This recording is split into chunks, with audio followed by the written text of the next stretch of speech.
Good night, tutor and companions. My name is Wilmer Alfredo Anzuategui Fresno. I am a student of industrial engineering. I am in third or fourth semester.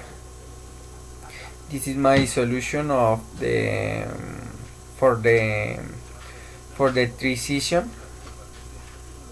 I'm going to describe my visit of my visit at the Great Wall. The Great Wall is the wonder that I have chosen for the writing production. That was the last work.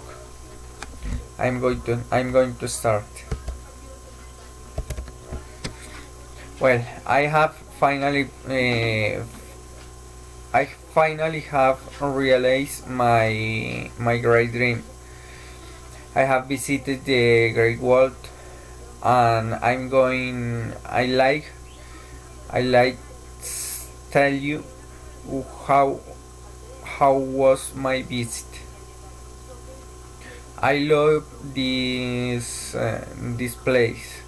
I think that is the most important construction of the humanity, because it is very old,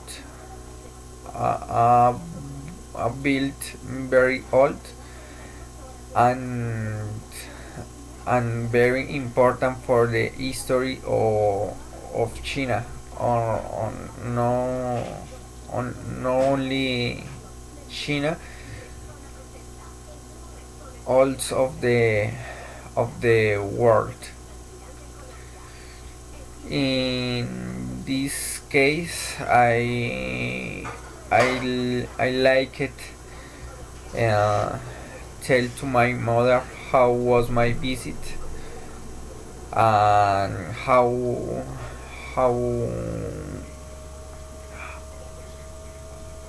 was my experience in this place. Finally, as this is my solution, I wait that be well, and good night.